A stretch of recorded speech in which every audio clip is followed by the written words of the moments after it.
सम्राट चौधरी किसके बेटे हैं? वो भी तो शकुनी चौधरी के बेटे हैं। रविशंकर प्रसाद किसके बेटे हैं? वो भी तो किसी मंत्री के बेटे हैं।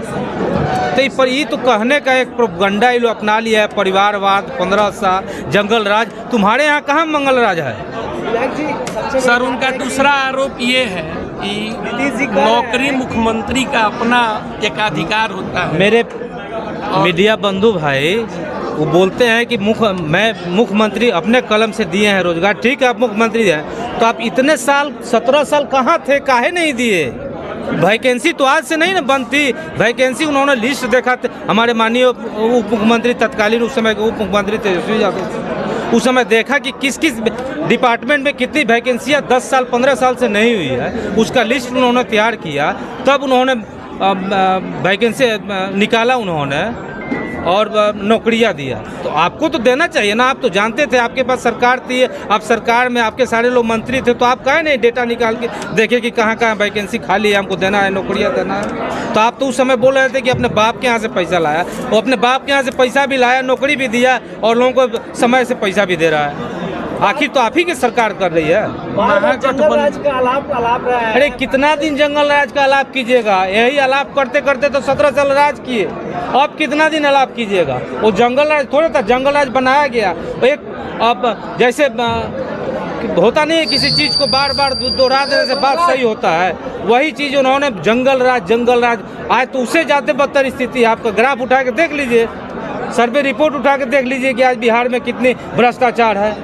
सर, गोपालगंज लोकसभा से इंडिया महागठबंधन के उम्मीदवार बनाए गए हैं चंचल पासवान, इनके सामने आखिर कौन होगा? अब इनके सामने जो लड़ रहा है वही होगा ना। मतलब लड़ाई है, बराबर दे पाएंगे या नहीं? कौन लड़ाई? हम लोगों के साथ कोई लड़ाई में नहीं है। हम लोगों के साथ कोई लड़ाई में नहीं है। जो उसको लड़ना है वो हम लोगों से लड़ेगा। सर, आखिर इसके पहले जो ये बताइए कि आपको 5 साल का क्या टारगेट है गोपालगंज की जनता आपको जिताती है? देखिए, कोई पार्टी नहीं देती है और कोई सांसद व्यक्तिगत तौर पे नहीं लड़ाई लड़ता है। लड़ाई कौन लड़ता है? हमारे जैसे, इनके जैसे कार्यकर्ता, वर्कर को हराना है, वर्कर को जिताना है, उसी को वोट करना है। और इस देश की दशा और दिशा को देखकर इस बार वोट देगा। मुद्दा पे, विकास पे इस बार वोट होने वाला है पूरे देश में और गोपालगंज में। मेरी जनता से सहर्ष दिल से, हृदय से मेरी अपील है कि आप सभी लोग उस दिन पहुंचिए। 4 तारीख को 10 बजे दिन में सभी लोग पहुंचिए और हमारे माननीय नेता तेजस्वी प्रसाद यादव जी और मुकेश सहनी जी की भाषण से लाभ उठाएं और वो देश दुनिया की जो मुद्दा है उस पर सभी लोग अपनी बात को रखेंगे, सुने और सुनकर अपने लोगों के बीच में। जिला अध्यक्ष हमारे साथ दिलीप सिंह जी हैं। सर, सबसे पहले आपका बहुत बहुत स्वागत है। आपका भी बहुत बहुत धन्यवाद और आभार। सर, क्या कहेंगे लोकसभा चुनाव को लेकर? लोकसभा चुनाव गोपालगंज का इस बार महागठबंधन के जो प्रत्याशी हैं चंचल पासवान जी, यहाँ के पूरे गोपालगंज लोकसभा क्षेत्र के जो भी सम्मानित जनता है, सभी लोग कमर कस चुके हैं और सभी लोग आश्वस्त हैं और सभी लोग मजबूती के साथ महागठबंधन के साथ हैं। और हम लोग चुनाव भारी बहुमत से मतों से चुनाव यहाँ जीतेंगे और गोपालगंज से चंचल पासवान जी को महागठबंधन के तरफ से चुनाव जिताकर इंडिया में इंडिया गठबंधन की सरकार 2024 में बनाएंगे और जनता का राज होगा। यह संकल्प के साथ पूरा राष्ट्रीय जनता दल परिवार से लेकर महागठबंधन परिवार दृढ़ संकल्पित है और यहाँ गोपालगंज के लोग इसके लिए दृढ़ संकल्पित हैं।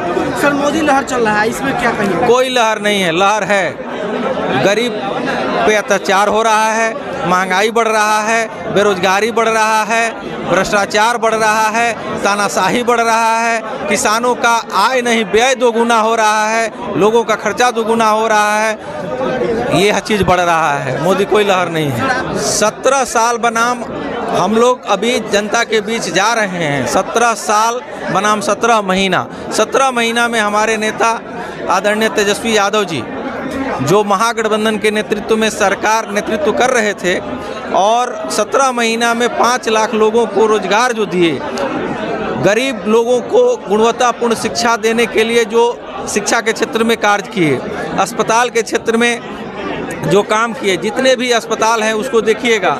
जितने दिन तक आदरणीय नेता तेजस्वी यादव जी स्वास्थ्य मंत्री थे, 145 तरह का दवा लोगों को उपलब्ध था और आप कभी भी 24 घंटा 365 दिन कभी भी अस्पतालों में जाते थे तो उस समय पे डॉक्टर उपलब्ध हुआ करते थे। अभी आप देखिए न्यूज़ चैनल के माध्यम से, समाचार पत्रों में देखिए, डॉक्टर नदारद मिलता है, एक टाका कटवाने का 1200, 2000, 3000 रुपया मांगा जाता है। यही भारतीय जनता पार्टी और एनडीए सरकार की यही उपलब्धियां हैं। इससे जनता त्रस्त है और लोग मन बना चुके हैं आने वाले समय में 2024 में इंडिया गठबंधन का सरकार बनेगा और लोकतंत्र कायम रहेगा, संविधान बचेगा। लोकतंत्र खतरे में है। लोकतंत्र को बदलने का, संविधान को बदलने का, लोकतंत्र का हत्या करने का प्रयास किया जा रहा है। उसको हमारे महागठबंधन के जो भी नेता हैं उसको किसी भी हाल में उनके गलत मंसूबे को कायम नहीं होने देंगे। वीआईपी के प्रदेश उपाध्यक्ष आलोक आशीष पटेल जी मेरे साथ जुड़े हैं, बहुत बहुत स्वागत है। सबसे पहले तो यहाँ तमाम जो आप लोग मीडिया बंधु के लोग हैं सभी को जो है धन्यवाद है कि आप लोग इतना चिलचिलाती धूप में भी यहाँ आप लोग उपस्थित हैं। क्या कहिएगा लोकसभा चुनाव को लेकर गोपालगंज में किसकी सरगर्मी अधिक है? देखिए, लोकसभा चुनाव को लेके जो है पूरा जो है निश्चित हो चुका है। गोपालगंज लोकसभा जो है बिल्कुल जो है चंचलमय हो गया है और इस बार यहाँ से एनडीए को जो है करारा हार का जो है सामना करना पड़ेगा। और महागठबंधन के जो प्रत्याशी हैं श्री चंचल पासवान जी लगभग 2.5 लाखों के वोटों के अंतर से जो है लोकसभा जो यहाँ से जीत के जो है पहुँचेंगे। वीआईपी पार्टी के द्वारा स्टार प्रचारक भी आपको बनाया गया है, क्या कहिएगा? ये देखिए, हम अपने पार्टी के नेता और पार्टी के सुप्रीमो आदरणीय श्री मुकेश सहनी जी और पार्टी के राष्ट्रीय अध्यक्ष श्री संतोष सहनी जी को आभार प्रकट करेंगे कि पार्टी जो है हमारे ऊपर पूर्ण रूप से विश्वास कर रही है और पार्टी हमको जिम्मेवारी दे रही है और पार्टी के उम्मीदों पर जो है पूर्णतः जो है खड़ा उतरेंगे। क्या लगता है? आलोक कुमार सुमन कह रहे हैं, साफ तौर पे ये बात कह रहे हैं कि हमारे विपक्ष में कोई गोपालगंज में तो है ही नहीं। देखिए, आलोक कुमार सुमन आज तक जो है गोपालगंज जिला का कोई विकास नहीं किया। उन्होंने गोपालगंज जिला का जो है विनाश किया है। आप एक जो है गोपालगंज जिला में विकास बता दीजिए, एक रोजगार बता दीजिए और पूरे गोपालगंज लोकसभा में ऐसा कोई व्यक्ति बता दीजिए जिससे आलोक कुमार सुमन अगर कहीं घटना घटता हो जहां वो पहुंच के जो है यहाँ के सम्मानित जनता के जो है दुख सुख में रहते हैं। सुमन जी तो ये बात कहते हैं कि गोपालगंज में हमने पूरा विकास किया है, विकास की गंगा बह रही है। देखिए, कहने के लिए तो क्या नहीं कह सकते हैं, लेकिन हमको जो है उनका विकास नहीं दिखाई देता है। लेकिन आपको आश्वस्त कर देना चाहते हैं कि अगर गोपालगंज लोकसभा से महागठबंधन प्रत्याशी अगर श्री चंचल पासवान जी अगर लोकसभा पहुंचते हैं तो सबसे पहला मुद्दा जो है लोकसभा में विश्वविद्यालय का जो है गूंजेगा।